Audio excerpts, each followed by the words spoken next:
దేవుడు ఒక మనిషిని ఎప్పుడు దర్శిస్తాడు?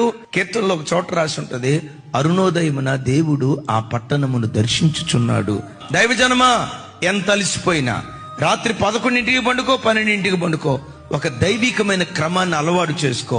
5 గంటల లోపు నీ పడకల మీద నుంచి లేచి ఆకాశ పక్షులు తమ కంఠ ధ్వని దేవునికి వినిపించక మునిపే, మనుషులెవరూ తమ కంఠ ధ్వని దేవునికి వినిపించక మునిపే, నమాజ్ శబ్దం ఇంకా వినిపించక మునిపే నీ ఇంటిలో నుండి నీ కంఠ ధ్వని ఆకాశమందలి దేవునికి వినిపించదువుగాక.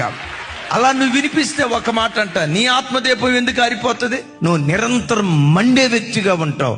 నీవు మండటం కాదు, నీ ఇంటి వారిని అందరినీ మండించే ఒక జ్యోతిగా దేవుని కొరకు నువ్వు నిలవబడతావు. జ్ఞానులతో సహవాసం చేసేవాడు జ్ఞాని, దేవునితో సహవాసం చేసేవాడు దేవుని వంటివాడిగా మార్చబడతాడు. దేవుని వంటివాడిగా మార్చబడతాడు.